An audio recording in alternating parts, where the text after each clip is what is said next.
Monsieur le commissaire pour les réfugiés, cher Filippo Grandi, Monsieur le président de Arghosha Faraway Schools, cher Marco, dear Professor Ahsan-Tirmizi, dear students, dear colleagues, dear friends, ladies and gentlemen, it's my great pleasure to welcome you tonight to the Maison de la Paix and to the Institute. I'm particularly delighted to welcome you to this event where we will be exploring the challenges and promises of education for Afghan women. I'm very much looking forward to listening to Professor Ahsan-Tirmizi in dialogue with Professor Monsutti on where we stand today and what can be done.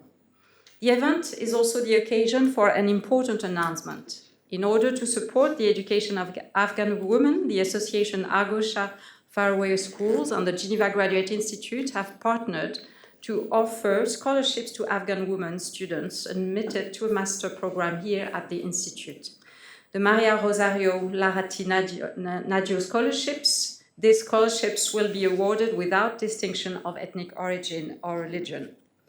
Let me express here first my deepest thanks to Mr. Nadia for his generous support to the financing of these scholarships for the coming years.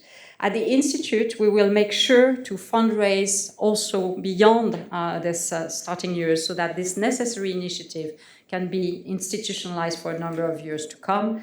And why not extend it beyond one scholarship per year? I will let Mr. Nadia present the Association Arghosha Faraway Schools. I will also let him tell us about the woman who was a driving force behind this association and in honor of whom the scholarship is named, Ms. Maria Rosaria Lazati Nadia. Let me just express here my deep admiration for the life history and the achievements of Ms. Lazati and underscore how proud the Geneva Graduate Institute is to be able to offer a scholarship that will carry her name. Let me also express my gratitude to Mr. Filippo Grandi for being here today, in spite of a very busy agenda and schedule. Mr. Grandi is here today not only as the UN High Commissioner for Refugees, but also as co-founder of the Arghosha Faraway Schools. But I will definitely let him explain that to us in more detail. Let me also thank Professor Monsutti, who created the link between the association and the Institute. And finally, I would like to express our deep appreciation to Professor Ahsan-Tirmizi for having accepted to talk today. I was thinking you would be online, so it's even more of a pleasure, really, to have you here in the room with us. Professor Ahsan-Tirmizi is a lecturer at Columbia University, where she teaches courses on socio-political phenomena such as climate change, environment, and gender. She is the author of Pious Peripheries, Runaway Woman in Post-Taliban Afghanistan, that was published by Stanford University Press in 2021 and was based on fieldwork in women's shelters in Kabul. In our countries, we tend to take education for granted, and sometimes even we come to question its necessity, believe it or not. Education, however, is the milieu for almost everything else, like clean air. It is when it becomes rare or even disappears that we fully realize how deeply indispensable it is. Education is the path to economic and social inclusion. It is the path to health, to independence, and to self-affirmation. It is the path to knowledge and to freedom. Education is, in other words, a human right, and it should be so. And we should not let our guard down, and we should keep fighting for it to be so. Let me close by saying that more information on the Maria Rosaria Lazati Nadia Scholarship can be found on the website of the Institute.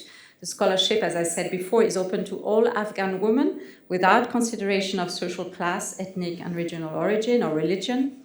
Applicants must be Afghan women living in Afghanistan or have close ties with Afghanistan. We have appointed a steering committee where members of the association, representatives of the Institute, and two external experts with strong Afghan ties will sit together to review the applications and do the selection.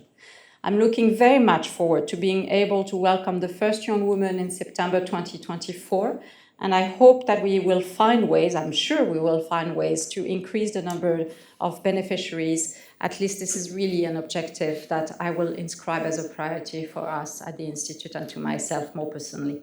To all of you, I wish a great evening, and Mr. Nadia, the floor is yours.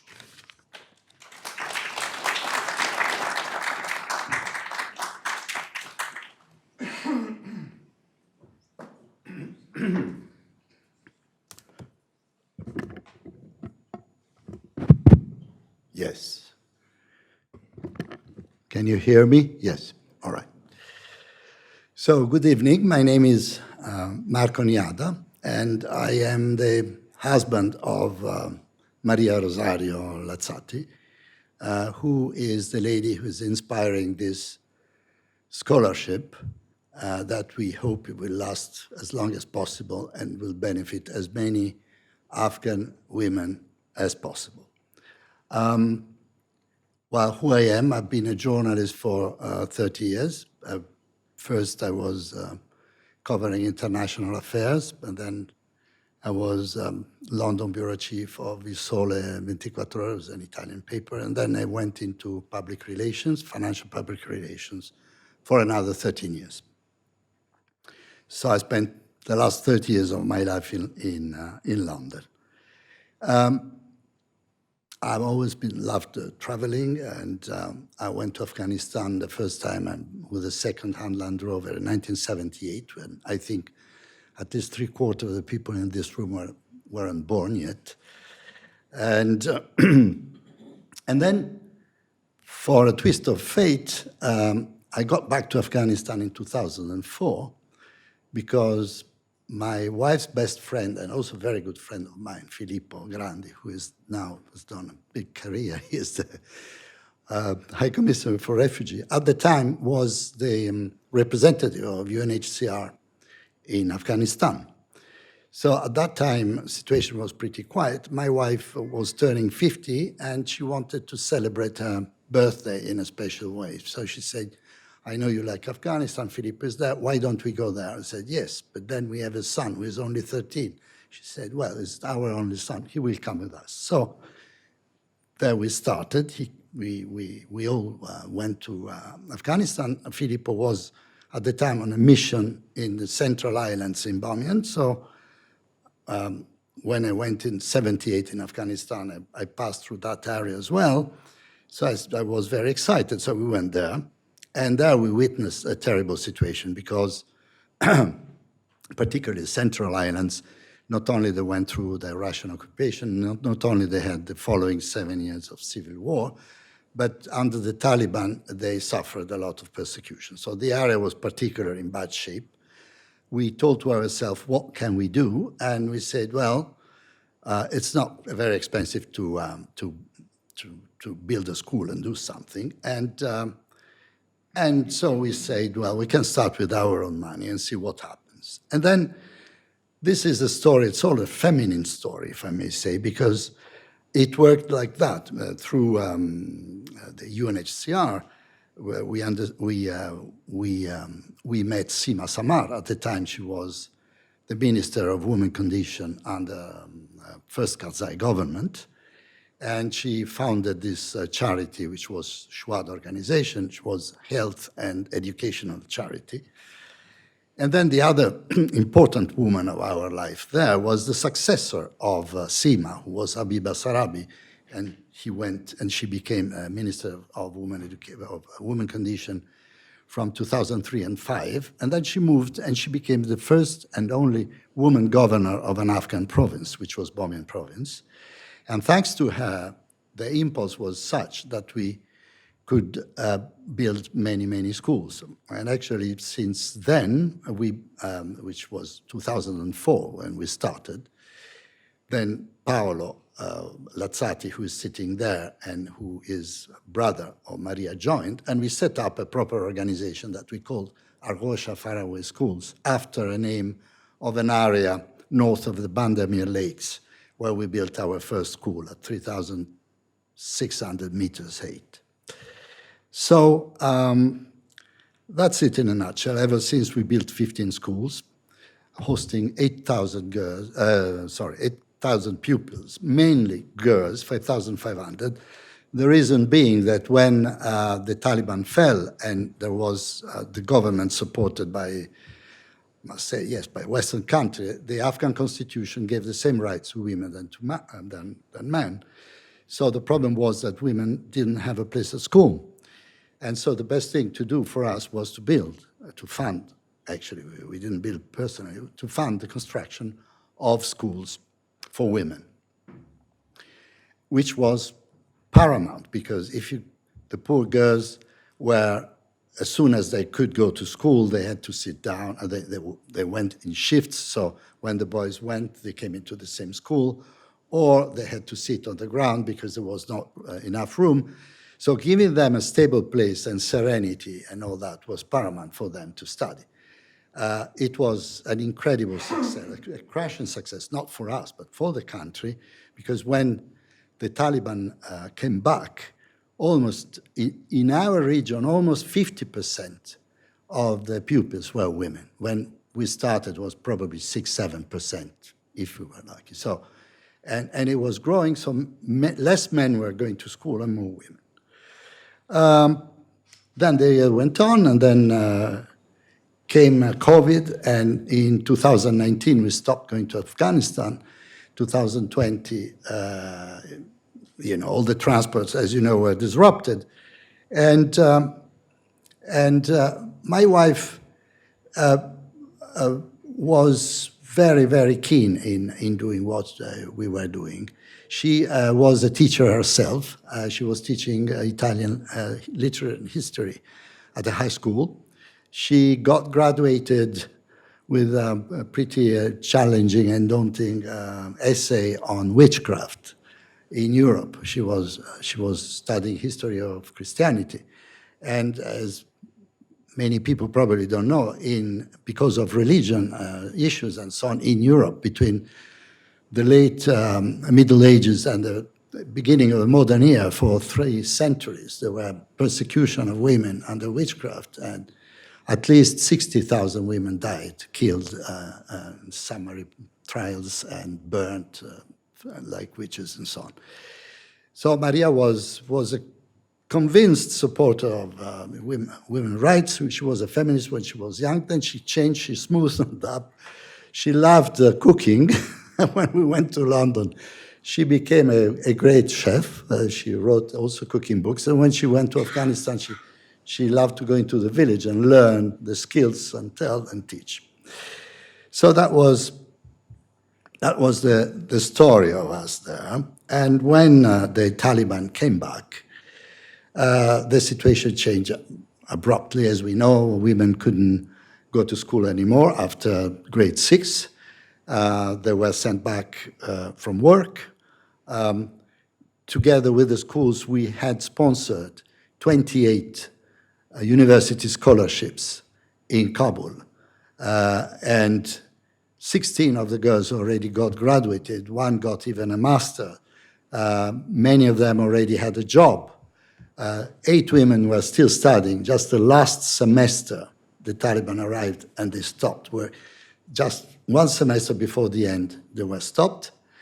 And then we tried to move into obstetricians, hoping that women, at least, that were studying medicine would have been useful, at least under the Taliban. Then they were stopped as well. But so we had to struggle. We were in a difficult situation. Maria died, sadly, in February last year. And the problem was that we had to pick up the pieces, the girls. Maria was very important after the arrival of the Taliban and before she died, because the girls were desperate. So she was all the time online, writing to them, talking to them, trying to encouraging them. And when she died, we were left also to pick up the pieces to comfort all these girls who were pretty desperate and depressed because they didn't know what to do. So finally, we came with this idea. We say, why not doing something also here? We are going on doing things in Afghanistan. I will go most probably this autumn. But there is not much that we can do at the moment. We can refurbish schools. We were doing some private courses online for girls above 13 years old. But we cannot do much. So we said, well, why don't we do something here in Europe and try to support that? And that came my luck, because I said, well, I was a student at HEI at the time. That was the name of the Graduate Institute. And I said, well, but I have Patrizia, who's sitting there, who was sadly, he died as well. He passed away, of Bruno Arcidiacono, who was the director of studies of HEI, was a very respected professor. And then And then Davide Rodogno, who is around, is there, was also a good friend. So we started thinking, well, what we can do. And then Davide introduced me to Alessandro, who is a very distinct anthropologist and one of the most biggest Afghan experts that we have here in Europe. And then Salvo, who was working with Filippo. So, you know, it's like when the planets get aligned, something was coming on. And I say, well, why not going on and doing something? By chance, we had money from a foundation, and the idea was to build a school in memory of Maria Rosario. And say, well, what are we going to build a school? They're going to close it, or they're going to put boys. So why not starting doing something here? So that is the way it started, and it worked. And then Marzia, who was very helpful, she's sitting here as well, Marzia Kronauer, was very helpful in helping very much with the girls, particularly after my wife passed away. We decided, well, why shall we not start? Thanks to Alessandro, who was the pillar, the rock of all that, we set up a steering committee with many distinguished Afghan lady and academics. One is Sonia Ahsan-Tirmizi, who will speak later. By the way, she's here. Thank you, Sonia, for being here. You made it. Then Khadija Abazi, who was an ex-alumni as well. She was a former graduate of the Institute, and she's now a teaching fellow in anthropology at SOAS in London. And then Ariana Rafiq, who also was a former graduate of HEI, and she's now a legal advisor in public international law in Paris. And by the way, I discovered she is legal advisor at the European Space Agency. So, I mean, she's flying high, if I may say so. So you can see, Afghans, if you leave them free, they fly. They have a lot of propellers, propulsive, they have a lot of drive. So, in a nutshell, that's it. I hope I didn't forget anything. I think Afghanistan deserves a better future after so many suffering for 50 years at least. And Afghan women also deserve a better future. And what we can do with not a huge amount of money, but I hope we will raise more, is to give an example. I think in life, what is important is give an example. If you can lead, then it may create an avalanche effect, it may not, but at least something has been done. And therefore, I think that we are in a good place now. So that's all. Thank you for listening. Filippo is now.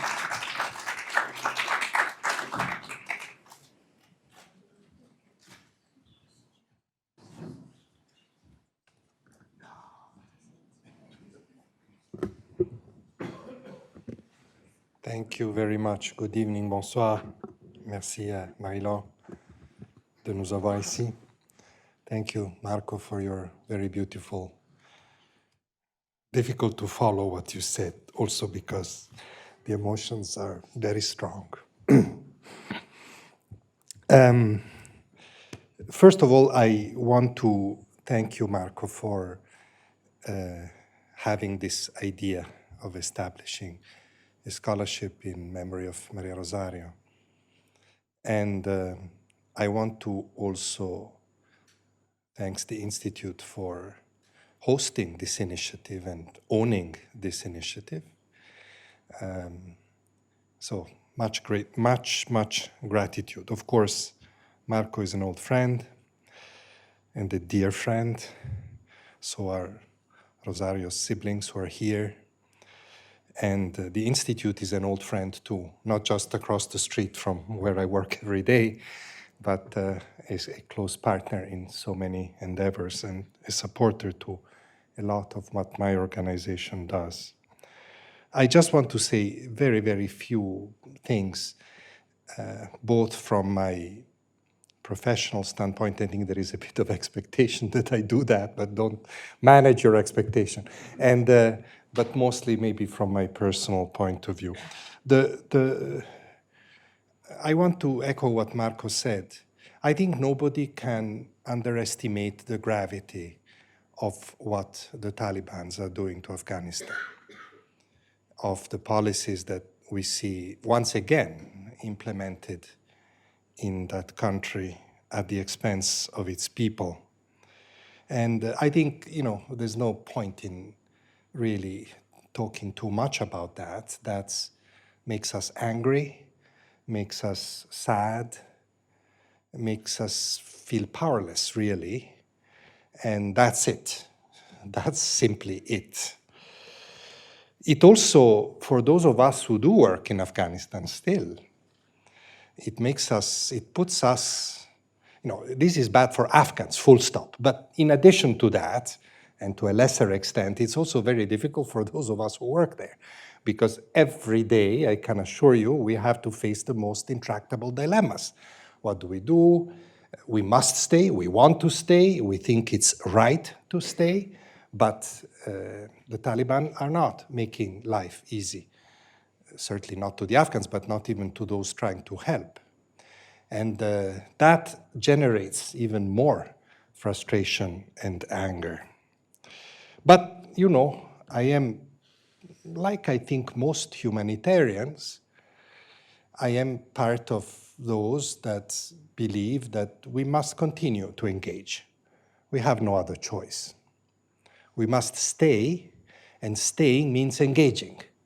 And engaging means engaging with those who are in control. This is not the only place in the world where we have to do it. We work in Myanmar, we work in many other countries, in Yemen, we work in many other countries where this is difficult. Afghanistan, it is particularly painful.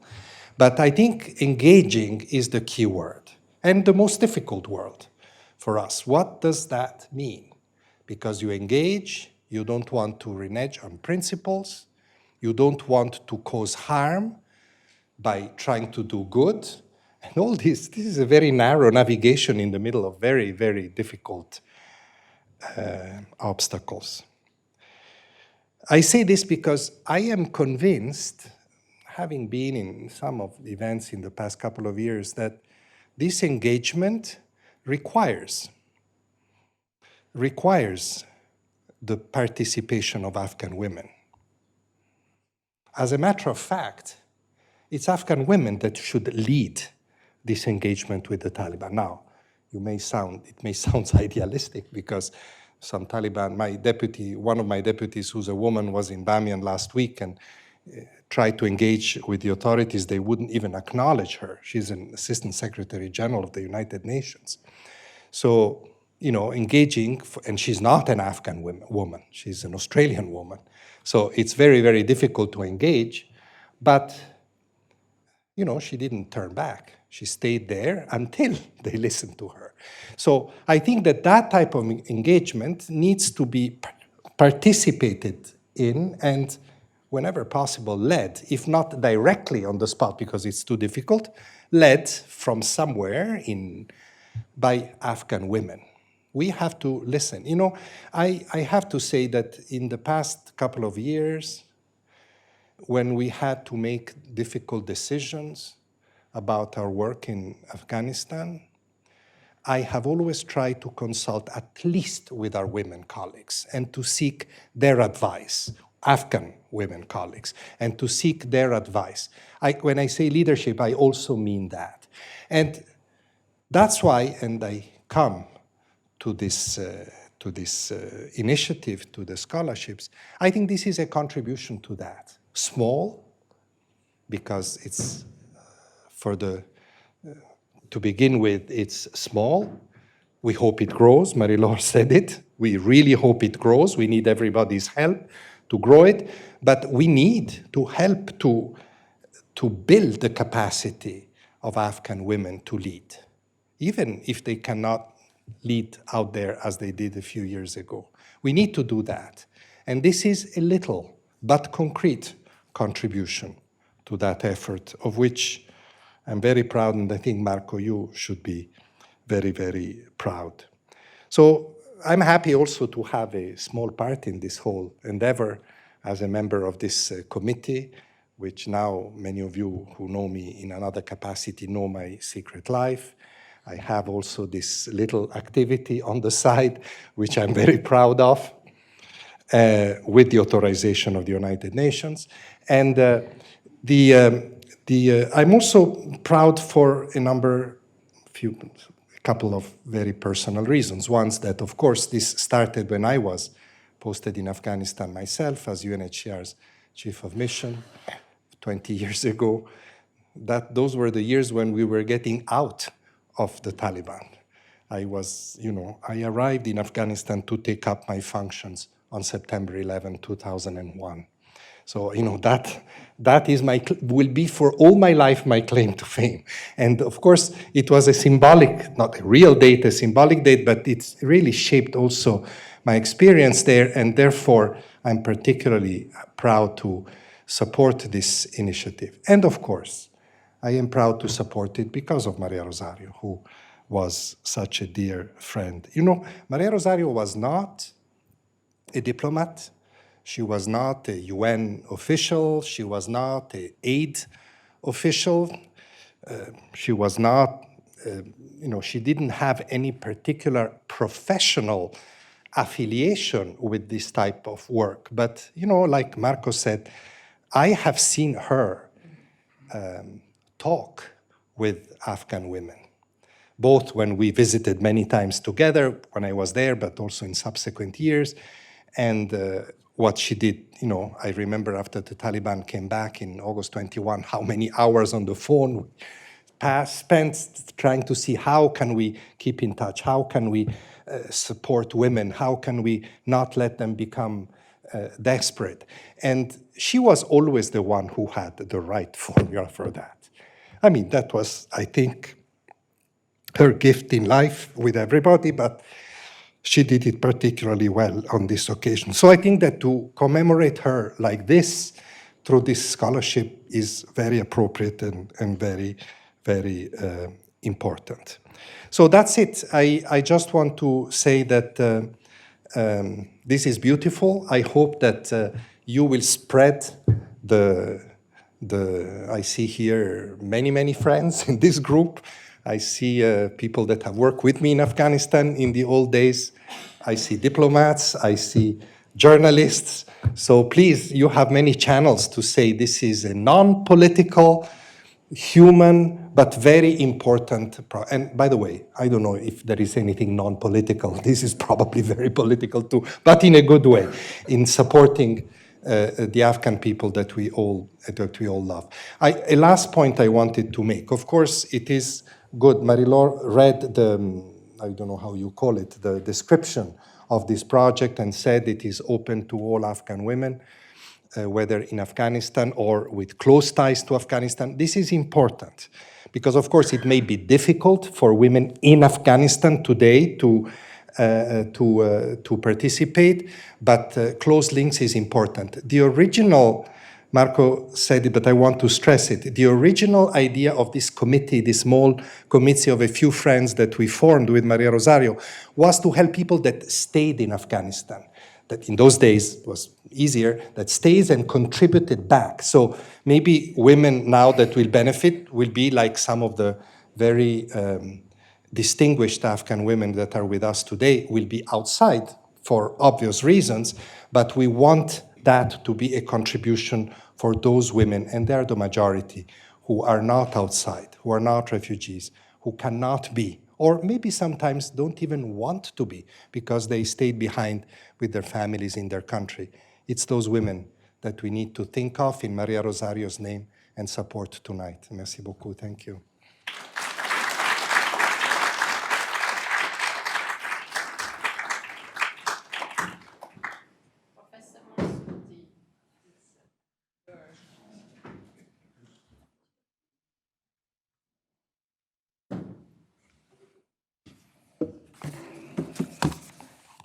Please. I'm waiting for the presentation. Yeah, but have a seat first. Maybe I say just. Sit here. Okay. Because I need the clicker. Okay. So good afternoon, good evening. My name is Alessandro Monsutti, and I'm professor here at the Graduate Institute in Anthropology and Sociology. So I don't want to take too much of your time. I think most things have been said. you have understood, I think it's a story of friendship, a very strong friendship, and I would even say of love. So I thought I could quote many poetry from the rich Persian literature, but I will not, because there are too many Persian speakers here, and I would be ashamed to, let's say, to disrespect this fantastic, beautiful language. But you know, many Persian poetry verses are talking about a light in the dark. And this light is small, but still, you know, only one little sparkle kills all the darkness of the world. So I think I want to thank really heartfully Marco Niada for having approached us and to have brought so many important people like Filippo Grandi. Filippo Grandi is a lover of Afghanistan like all of us, but obviously his fame is also, I must say, important for us in order to disseminate and make this small initiative well known. And we count on all of you to disseminate the existence of this scholarship in order to not only attract good candidates, but also give some forms of hope. So thank you, Marco, first of all, I must say. It's a great privilege to have been approached by you, and I'm very humbled by your, let's say, initiative and also the memory of Maria Rosario. I just want to say that Maria Rosario, Marco has mentioned it, has done her first, let's say, PhD on witchcraft in Europe. And she was documenting how many women have been persecuted and killed in the most barbaric way here. And among all European countries, Switzerland was the worst. You know, my daughter, who is 18, has done research on that in history, and she was very shocked to learn that Switzerland was number one in horror. It, I think, should also, in a sense, teach us to be modest. So Europe has not much to teach to the rest of the world and should sometimes look at its own past before, you know, being patronizing towards the rest of the world. So I really think we have to be modest, but we have to be driven by friendship, love, and passion. And this story is all about that. Let me just first say a few words on the committee we have put together. Once again, Marco has already mentioned everybody, but I want to explain to you the philosophy behind the committee, which is the philosophy behind the scholarship. So we have Khadija Abbasi, who has done her PhD here. And she is an Afghan woman who was born in Iran, where she was, you know, an Afghani. And then she went to Afghanistan, where she was an Irani GAC. And then in Syria, in England, in Switzerland, and back to England. And now she's teaching very proudly. I'm very proud of her. She's teaching at the SOAS, and I'm sure she's promised to a successful academic career. It's a great pride, I want to say, pride for me to have been somehow, you know, at the service of someone so dear to my heart and so successful. Then we have Dr. Sonia Ahsan-Tirmizi, whom you will have the pleasure and I would say the great interest to listen very soon. Sonia is a fantastic scholar. Pious Peripheries is really a must read if you want to make sense of Afghanistan. And I don't want to say too much, but I really thank her, because when we wanted her to have, you know, her as a key speaker, who could have dreamed about having her, you know, physically with us? So I'm very, very, very, very grateful that Sonia made it, you know, through the Atlantic to be with us tonight. Then we have also Laurence Algara, who is here, standing behind us, and you know, it's a balance between the Arghosha Association and the Graduate Institute, so she's a very important element of the Graduate Institute, and she was also very committed to join us, and I think her presence is very important also to, you know, to make the bridge between all the aspects. When we have Marzia Kronauer, who is also a member of the Arghosha Association, Salvatore Lombardo, who has done his career at the UNRWA and UNHCR, part of which in Afghanistan, and that's through Afghanistan that we met, and we never, I would say, parted since then. So thank you, Salvo, for all your friendship. I want to stay very, let's say, discreet on all the things we have shared, dreaming together about a different refugee regime, and it has been fantastic to, let's say, work with you. Marco Niada, obviously, as the creator of everything, as the soul behind everything. I will not say more than that, so thank you, Marco, once again. And last but not least, we have Ariana Rafik, also a former student of the Graduate Institute in Law, who is currently a lawyer in Paris, and he has been extremely active on, for instance, the frozen funds of the National Bank in Afghanistan, which has been frozen by the US. So all people who are extremely and sincerely committed towards Afghanistan, beyond a career or just professional activities. So I think this committee is somehow translating the philosophy behind the scholarship, which is once again a philosophy of friendship, passion, and love. So let me just say a few words on our guest speaker, who you will listen to her, so that's the most important thing. But let me just say that Sonia Ahsan-Tirmizi has done an extraordinary fieldwork in Kabul, where she was spending time in women's shelters. And really, if you read her texts, you will see what she went through, but also what the women she was working with went through. So I think it's an homage to humanity, first of all. So I like this kind of scholarship because obviously it's much more than a scholarship. It's much more than academic work. It's something which is about deep human and I would say almost ontological engagement. And so Sonia has done her PhD at Columbia University in New York. She will tell you her story, which is an example for all of us. So I don't want to say more about that, but she's now a lecturer in anthropology at Columbia University. Her first book is really a must read, I must say. And she's now has a second book forthcoming on sacred environmentalism, gender and climate change in Afghanistan, which is soon forthcoming. Also Stanford, or? Yeah. Yeah. So I took too much of your time. I think it's time now to give the floor to Sonia. And thank you again, Sonia, for having crossed the Atlantic, for being with us tonight. Thank you so much.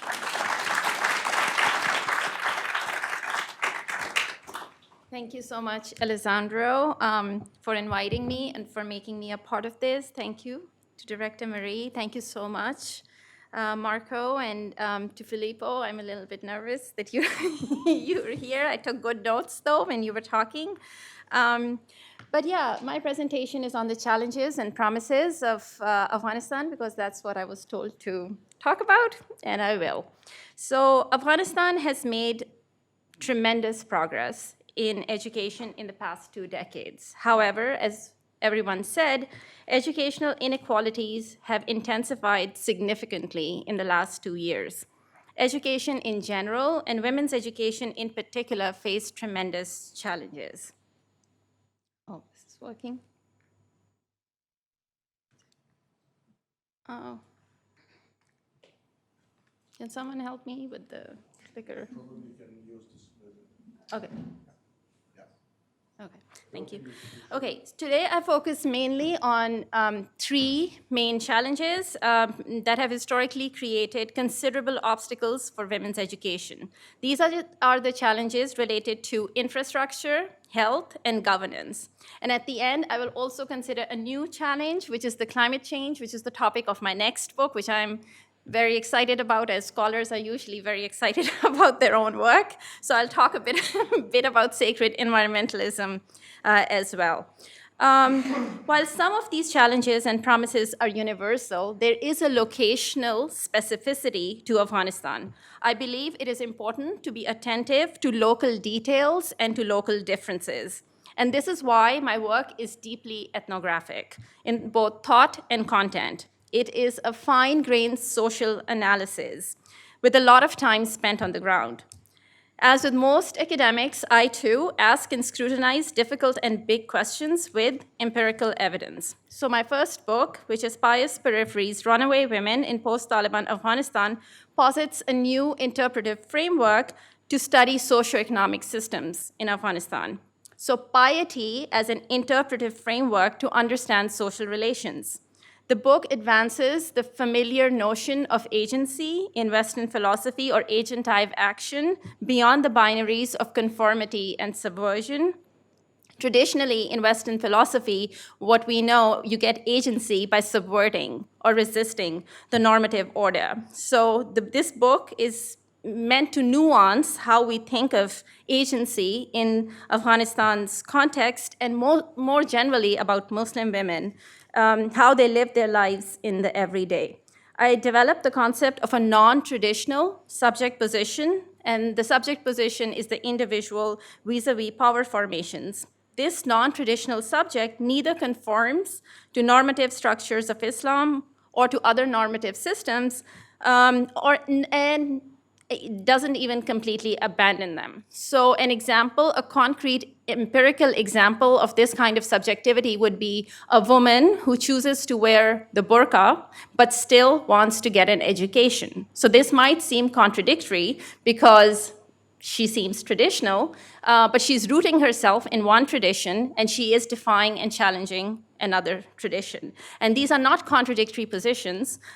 These can be complementary. I call this a nomadic way of being in the world, and this nomadic way of being in the world is rooted in some traditions and rejects others. How do Muslim women access power structures and inaccessible freedoms? You talked about freedom too, through alternative, non-traditional paths. How do women acquire and accumulate privilege and power?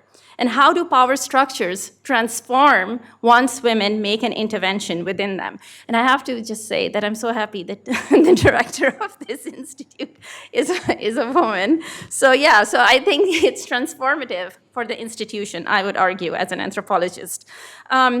So the book builds on traditional philosophies, theories of power formations and privilege that most people are familiar with, Foucault and Bourdieu, but it extends Foucauldian understandings of what resistance can look like in non-Western contexts. My own life story, oh, come on. It is going back, actually. Okay, 1 second. Okay. My own life story is not very different than the women I write about. I was born and raised in Peshawar on the border of Afghanistan. The story of a young girl, can somebody, okay, it's a little bit slow, okay, who was born into a very conservative family on the border of Afghanistan in the city of Peshawar. She received, and this is me, all her early education in Peshawar, I circled it, first studying at a convent school instituted by nuns and later at Peshawar University. She always dreamt of moving abroad and pursuing scholarship. This was a far-fetched dream, but this dream eventually did come true. In 1998, I received admission in an American university for a Bachelor of Science. It took many days, weeks, months, and years to convince my family to study abroad. The application process in the 1990s in Peshawar was full of challenges. While my family was not underprivileged and we lived a comfortable life, we still had no computers. And all correspondence with the universities was done through handwritten letters. At that time, Peshawar had an American consulate, which I visited for information on how to apply for a university in the United States. Through the consulate gates with metal bars that were not opened for me, I received informational pamphlets kind of thrown at me on university admissions. With no computers and no electronic devices, including no mobile phones, I wrote handwritten letters to the universities, hoping that somebody would read them. At a university like yours, bless them, they did read my letters and they wrote me back. They confirmed that I had to pass rigorous academic examinations, such as the Scholastic Achievement Test, or more commonly known as the SAT, and the GRE, the Graduate Record Examination, and the English Language Test, known as at the time as TOEFL. The closest examination center for taking these tests was 3 hours away. The day before the test, we woke up in the middle of the night. My father and I drove to the testing center. I will never forget that journey, with my father in the front seat, and he passed away, and me in the back seat. The road, which now, many years later, has become much better, then at the time was bumpy and unstable and also muddy with rain. There were no street lamps. We traveled slowly as it was a night with deep fog. Ahead of our car was a truck whose lights guided the way into the night. In the early hours of the morning, we reached the city. When we reached the city, we went straight to the testing center without breakfast or any recess or any break. I took the test without any formal preparation. In fact, when I was handed the multiple choice examination, I did not even know how to fill in the bubble. I kept on sketching outside, since I had always taken handwritten essay examinations. When the results came out, I found that in the verbal part of the test, I scored well above 90th percentile. The percentile measures individual student success with all the students taking the examination throughout the world. The results were stunning, most of all to me. I had never been to a public library. The first time I set foot in a library was when I was 19 years old and after I emigrated to the United States. Having scored in the high 90th percentile in both the SAT, GRE verbals, and also TOEFL, I was granted an admission placement at a prestigious university in the United States. But the story was not over. I now needed a student visa. At that time, the local American consulate in my city did not have the ability to grant American visas. So we had to travel to the Central American Embassy. Again, with my father in the front seat and me in the back seat, we made another journey to the same city of the testing center where the American Embassy was also located. Long lines encircled the embassy. After many hours of waiting in line, my name was called. My father waved his hand and gave me an encouraging smile, as he was not allowed inside. I finally made it inside the embassy and to the interview counter. This was the first time in my life that I encountered an American. The American diplomat was very polite and asked me, also very handsome, I shouldn't say, and asked me about my future plans. I answered all his questions with every ounce of courage I could muster. Then I asked him myself if he wanted to see my test scores. If you have them, he said very casually without even raising his head, because perhaps he was not expecting an 18-year-old woman in traditional clothes having any kind of test scores. With discretion, I placed my test scores over the counter, and from behind the glass partition, he slid the scores toward himself. I will never forget how this young American diplomat raised his eyebrows and smiled and said, "You did better than me on these tests." On the spot, he gave me my American visa. That was many years ago. I now have a PhD from an Ivy League university and a book published by Stanford University. I'm now also an American citizen with an American passport, and I do not have to wait outside the metal gates. While I had started in a very different place than my American counterparts, education system allowed me to become equal to everyone. It allows me to stand here. While I had not officially prepared for the tests and examinations in my childhood, I had preparation in the form of life lessons that my family, and especially my father, had instilled in me. The lessons of critical reading and writing deeply and thoughtfully, of resilience, of courage, and of strength in facing the unknown. The most important lesson of not being afraid to ask critical questions that may have unexpected answers. And my father led by example, raising 5 opinionated and strong young women, teaching us to ask questions that were difficult and often uncomfortable, asking questions whose answers may surprise us, and to not limit the answers by asking only expected questions. So as you see, the limitations I faced were only logistical, and my logistical limitations became my existential strengths. They make me who I am and what I write about and where I stand. As you see from my life story and from the stories of the women that I write about, Women's education and education in general faces many challenges. And I just want to give a quick overview of what those, there are many challenges. To point the screen. Oh, okay, like over here. No, I think over there. Sonia. Yes, I'm listening. Oh, point here, okay. Okay, so 3 of those challenges quickly: infrastructure, health, and governance. Infrastructure challenges relate to structural and institutional obstacles. You know, I even practiced this, like before you guys came. Okay, so infrastructure challenges relate to structural and institutional obstacles in obtaining an education. So for example, roads that freeze with icy water in winter and become precarious to walk, drive, or ride a bicycle on.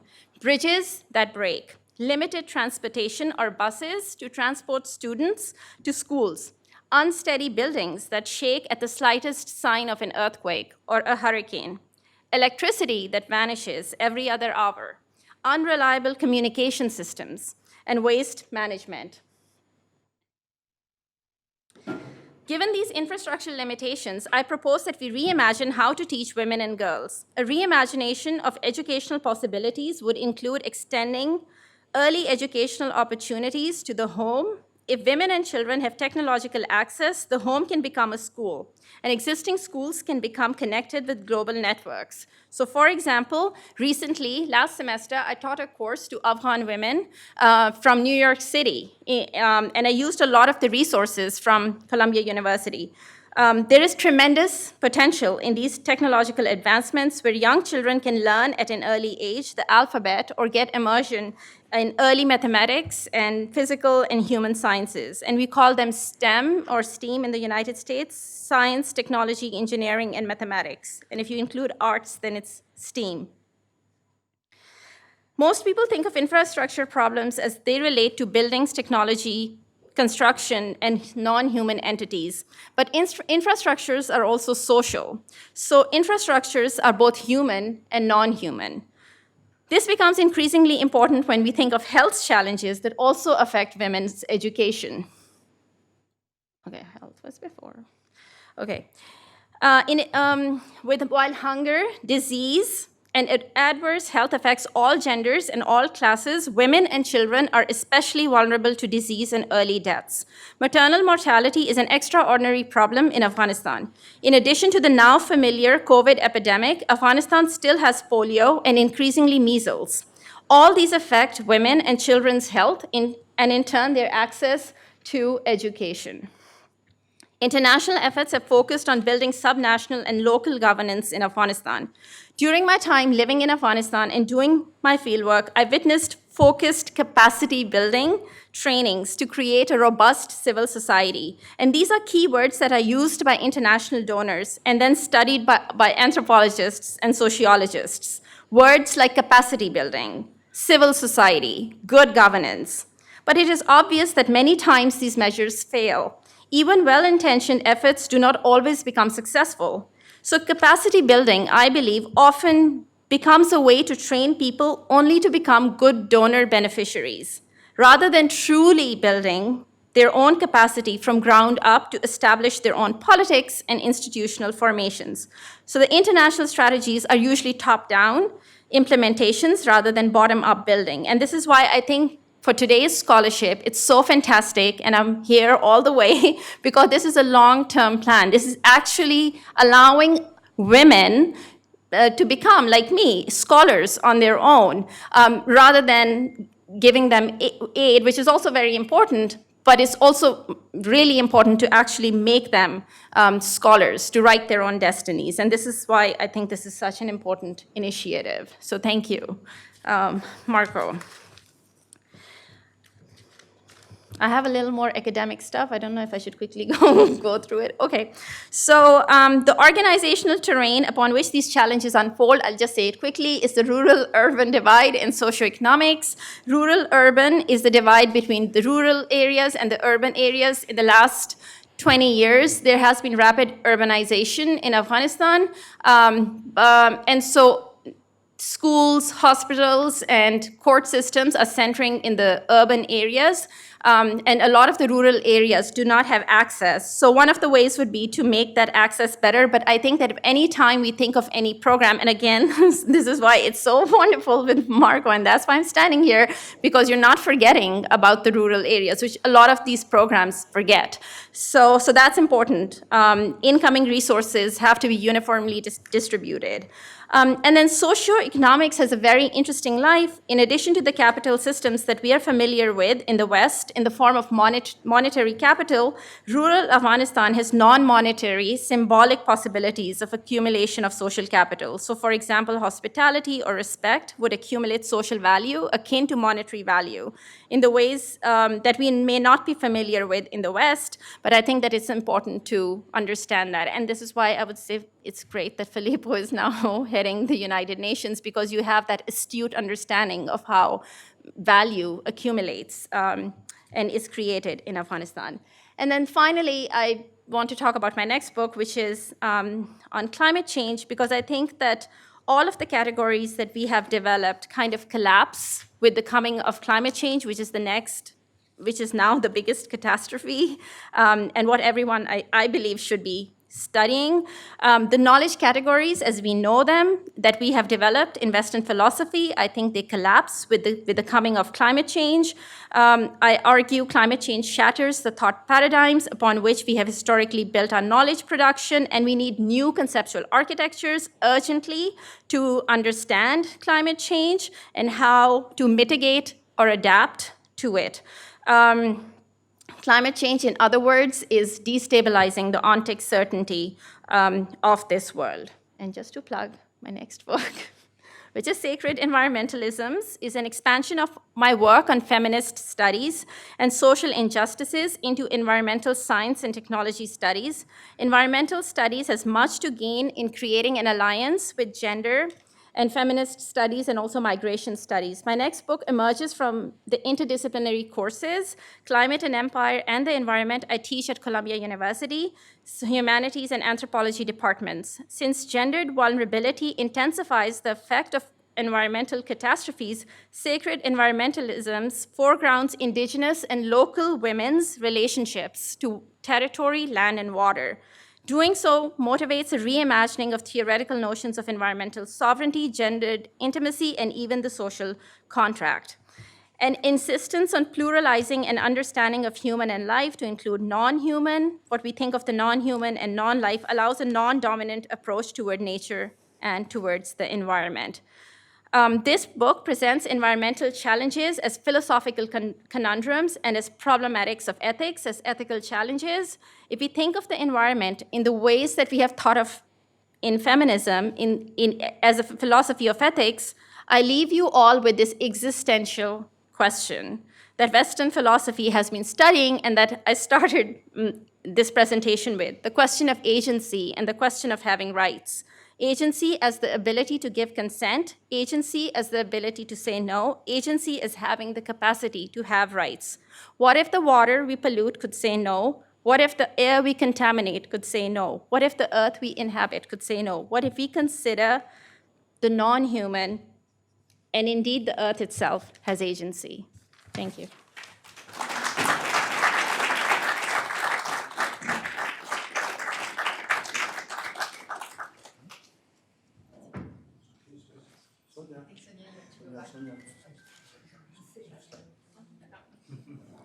So I would like to invite also for a few questions and debate my colleague Julie Biot, who is professor in Anthropology and Sociology, and has written, if you have to read two books on gender in Afghanistan, one is Piles Peripheries, you have understood, and the other one is Kabul Carnival by Julie Biot. So please, Julie, come with us so we can participate into the debate. So we have time to... I want to say one thing, that I read Julie's book before I wrote mine, and I loved it so much, and she even endorsed my book, and Stanford actually, I was too embarrassed to ask her to endorse my book, but the press asked her on her own. So thank you, Julie, for supporting my work. No, but thank you to you for having done this wonderful work. So yes, I was not, supposed to be here next to you because you are supposed to be the one, speaking with authority. And I think you've done a piece of work that is much more important than what I've been able to do, given my own background. Okay, so let's be, after having me so polite, let's try to be a little bit less polite and ask very, I would say, constructively nasty questions. So please, the floor is open. Any question to anybody is welcome. Yes, please. I'd like to know, that's all very well to talk about university grade, but with the Taliban orbiting... Please take the microphone. Yes, it's very well to have university grade, but you have to reach that. And at the moment, after 12 years old, girls are not supposed to go to school. I'm working on with a charity and we're stuck. And I don't know how we can jump. It's very difficult to find a way. Talking to the government, some people acknowledge the fact that one should teach girls, but it's not the majority. Therefore, you have a gap.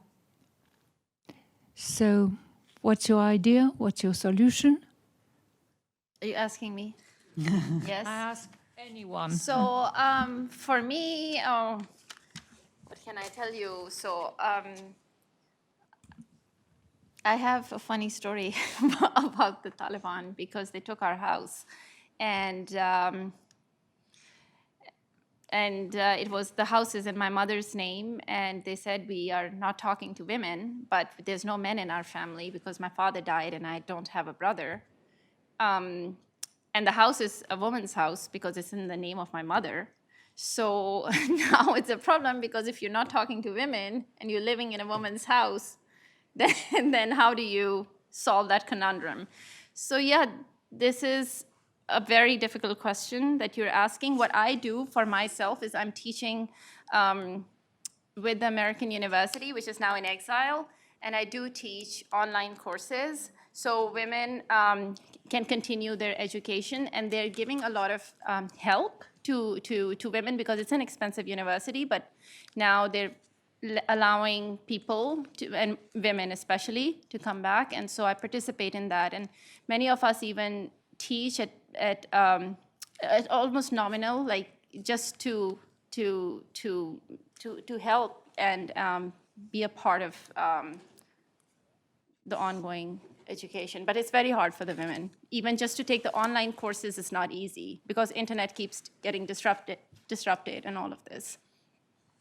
You want to add to this, Julie? No. Yes.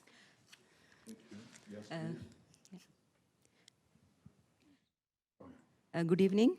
My name is Samina, and I'm from Afghanistan. And thank you so much for the I think her name is, I just forgot, Nadia, the one, yeah, the scholarship. Rosario. Yeah, Maria Rosario Lazati Niada. I think it's very important to remain her name.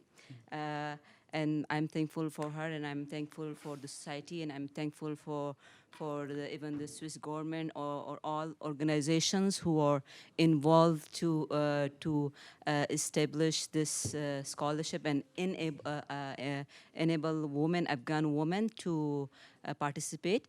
But I have one suggestion that this is a good idea, but instead of this, we can launch such scholarships in regions which are close to Afghanistan, especially as one of the speaker, he said that it is difficult to involve women from Afghanistan. So it would be very good to, or it would be very practicable to launch such a scholarship in areas or in countries which are easily accessible for women, and to maximize the benefit from such scholarship, because I just saw it is 25,000 franc per year.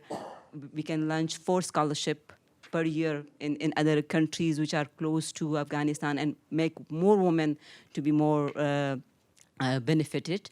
But I still appreciate this initiative. But for next time, if someone has any plans, so good, it's good to keep that point. And one of speaker, he said that we are powerless. I think the word is not powerless, word we are very, very powerful.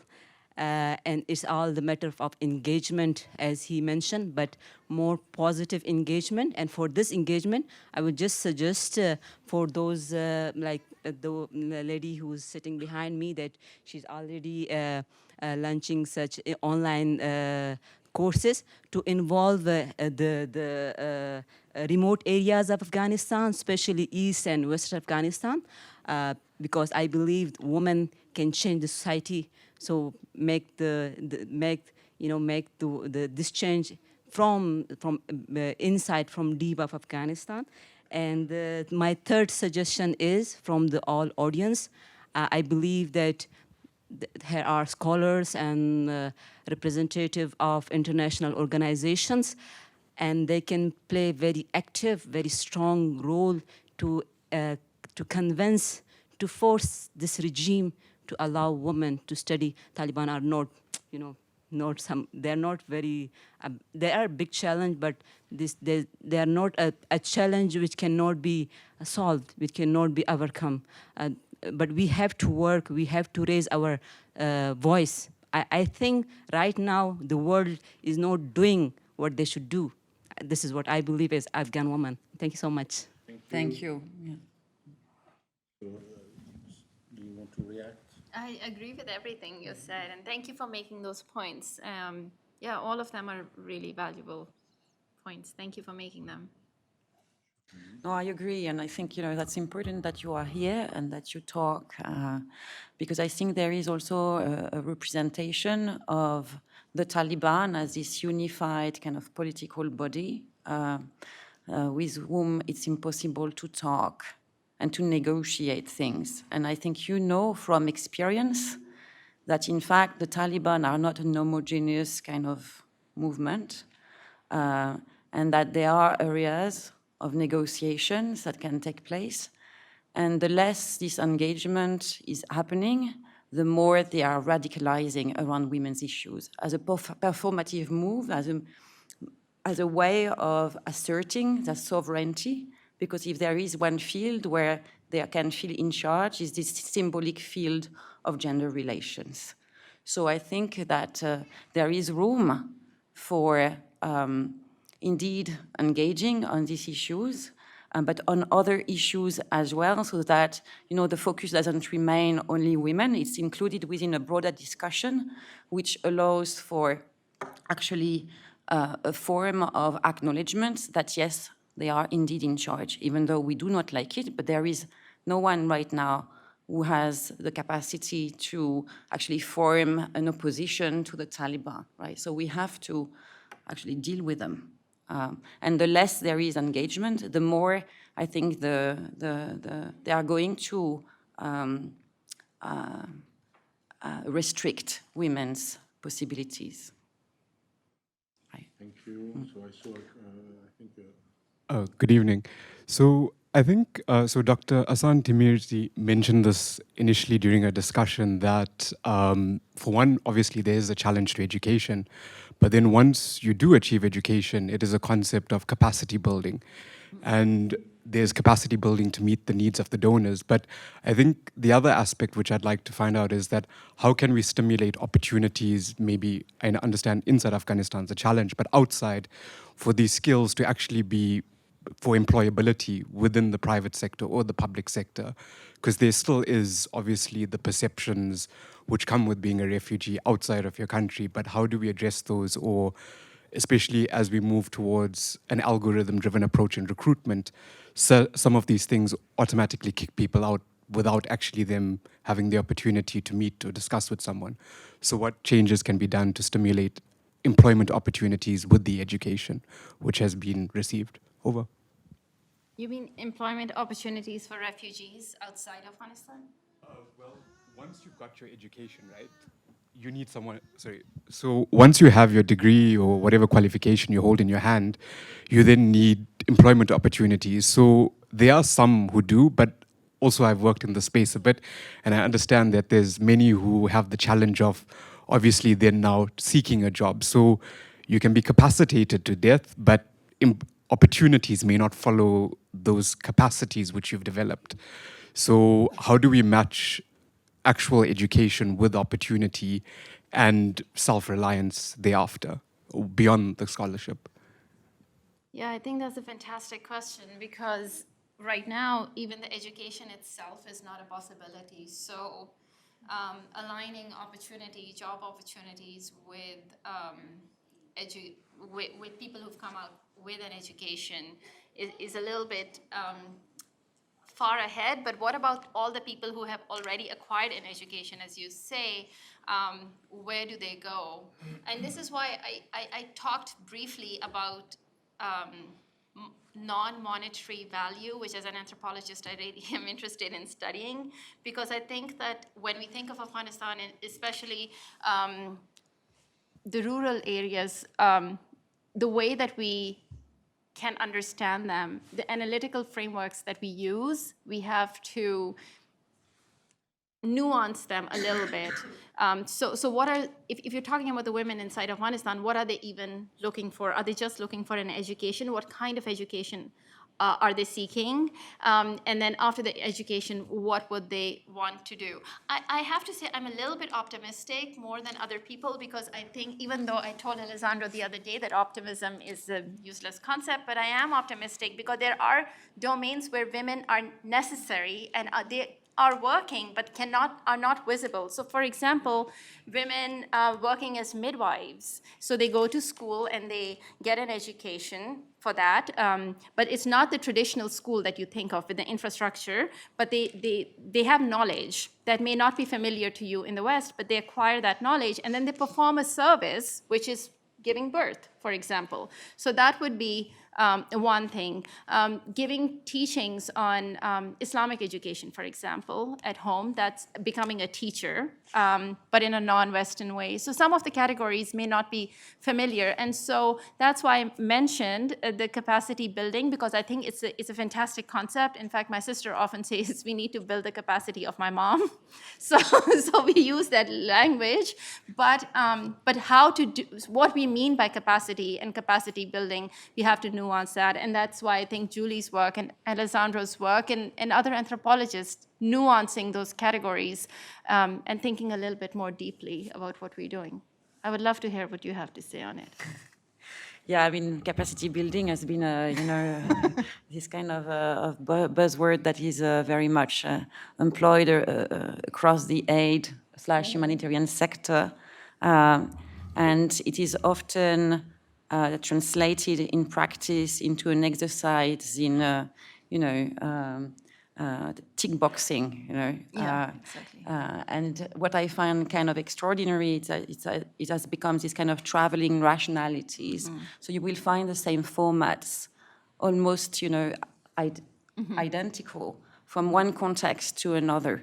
Yeah, and it's so very true. Timothy Mitchell, who is a professor at Columbia University, he says it's capacity building in a suitcase. Like it goes to every country. So and that's what you write about too. So I think it's important that, and I think it's our role, I think, as scholars, to show the kind of inconsistencies and paradoxes that emerge when these kind of global forums arrive in local context. And the reception is always kind of creating, tensions, frictions, which demonstrate that, there is not one size fits all for these kinds of issues.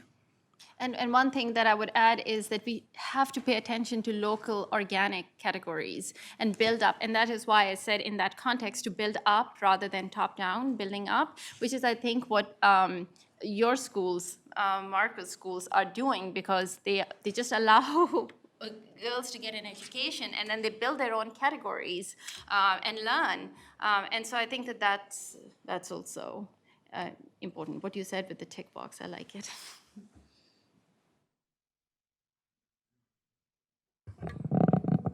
I would like just to say a few more words. You know, I think before the fall of Kabul in August 2021, I believe something like 200,000 young people were arriving on the job market every year in Afghanistan. And obviously the social fabric, the economic fabric of Afghanistan couldn't absorb all these youth. You know, it's difficult even imagine any country to absorb such a huge population. At that time, before 2 years ago, part of these young people, especially the educated one, were absorbed by international organizations and NGOs. So they were the most active job market in Kabul and elsewhere. And when both these, humanitarian presence and development presence disappeared, and you still have these youngsters, coming to on the job market, obviously you have a huge and very dramatic job market crisis, which already happened in 2014 when you had a first partial withdrawal of the US at the time of Obama, and then many NGOs, they slowed down their programs. And that was very brutal for the young Afghans who were looking for jobs in this kind of institutional framework. So I think it's true, education is very important, but the job market behind or after education is also equally key, and now we don't have any responses for that, especially because, once again, humanitarian development organizations, they have played a very important role in providing employment to these young people. Salvo, please. No, Salvo, sorry, Filippo. Oh, yes, someone here. Yeah, sorry. Yeah, yes, first of all, congratulations for your initiative. I will try from, I'm living here in Geneva, and I'm doing fundraising for Swiss Foundation on demining. So I'm ready also to be involved to promote your initiative. But regarding challenging, when Filippo was in Kabul, in charge of UNHCR, I was in charge of FAO. And I was a little bit provocative, and it's linked to the rural area. We have to challenge, of course, the power and the Taliban, which we do know them well. And I always say, a farmer, first of all, he takes care of the health of his cow before the health of his wife. And I think it has not changed, and we have to think about this. So if you want to, and Filippo knows I was very provocative in the UN weekly meeting of head of agencies, we have, that's why we failed also. And if you want to succeed with your initiative, you have to think about this. So you have also to link it with, in order to have the Taliban or the backward farmers to have, first of all, if we want to educate the girls in rural area, to also to take care, first of all, of what they, for them, it's the most important, it's the health of their cows. So my grandfather was a farmer, and he was definitely taking better care of his wife and not the cows as much. I wish. Yes, thank you. But I appreciate the point that you're making, and you can say something. I think it's very problematic to depict Afghan men as not able to care for their women. Actually, I think most of the women that I've met in Afghanistan who have been able to receive an education were supported by their fellow men, like you were supported by your father. So I think we should not use these forums to reproduce racist stereotypes. I think it's very problematic. Yeah. Okay, two last questions. You and then Filippo Grandi. Yes, please. Okay. I will be very short. Please, take your time. My name is Zora, and I'm working for Action for Development, an NGO which was set here in Afghanistan. In Switzerland, and we are working for Afghanistan. So one thing I wanted to just comment on the word that you said, there is no opposition towards Taliban. I guess Ms. Sonia is one of the opposition. I'm another opposition. Yes. Ms. Zahra, and there are so many other women who stand without any arms, and we stand for opposition for the ideology that they politically organized opposition. Yes, I think so. But I'm here to thank this wonderful initiative, which is really, really amazing. We have been looking forward for something that would come like this. And thank you very much for this initiative. Thank you. I'll just add to that while the mic is coming here, that I agree with you. And one thing that I often say is that the opposition to the Taliban is going to come from Pashtun women in their house, their mothers, their daughters, their sisters. And this is what I write about in my book. And if you read the book, most of the book is about the wives of the Taliban who challenge them when they come home, the daughters, the mothers, the sisters. And which is why maybe because I saw this, I have hope that this will become better soon. Yes. I just wanted to make a very small point in response to a point made earlier, because I think it's important to clarify for the sake, I go back to the scholarship project now. There was a very important observation. Why spend so much money for one or two scholarships when with the same amount, this is a very legitimate, but I think it needs a bit of clarification. First of all, in defense of this association that has this foundation that is funding or is initiating Marco's association. Of course, for many years, as Marco explained, we have worked for thousands of Afghan girls and boys, spending relatively little amount because it could be spread. The little cost that we incurred building schools and funding courses and so forth. In that context, we also funded scholarships, and on purpose we did it in Afghanistan because, first of all, it was affordable. We could afford a fairly large number of scholarships and every year, and that empowered many, or allowed many young women to have access. These were only for women. So we did all of that. Now I think this is a different project. One thing doesn't exclude the other. Of course, in my other work, I know we run scholarship programs in Pakistan, for example. You're talking about the region, right? Or in countries. Which are in favor of Afghanistan. There are some regions, and unfortunately. Sure.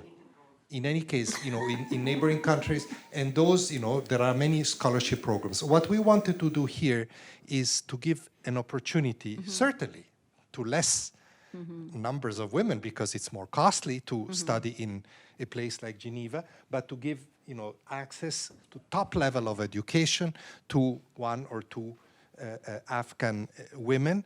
And I think so it's important to understand that, not to think that we're wasting money or that could be used otherwise. This is a choice that was made together with the Institute. This is the cost of a scholarship here. That's the way the market works. But it is also a way to give one or two Afghan women every couple of years. I think I like, Sonia, your word more than capacity building, which is really a terrible word, but agency, right? This word agency is fantastic, to give agency to Afghan women to become leaders, opponents, call them what you want, to become many other Sonias. Thank you.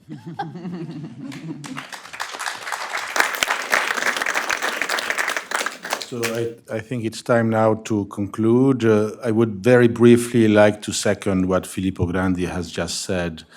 When I was listening to Sonia, I was just full of admiration for her achievement, and how much such an achievement can become also an inspiring force for many, many Afghan women. And that's exactly what we are talking about. I would also like to mention Khadija Bossi. We mentioned her several times. You know, when I'm traveling, very often I was heard, oh, you professor in Geneva, I heard that an Afghan girl, young woman, Hazara young woman, did a PhD in Geneva, and the pride it represented. So obviously we all agree with you, but we are talking about two efforts which have to be conducted together. But symbolically, I think to do that now, after the example of someone like Sonia or Khadija, is once again a sparkle of hope in much darkness. But obviously, I think the work on the ground is all the more necessary. So thank you for having made the point, but I count on your support in any case in disseminating this grant and the support of everybody. Once again, we are also living from symbols and meanings, and here it's about consuming a very strong symbolism of hope and respecting the capacity and the agency of human beings, be they woman or man.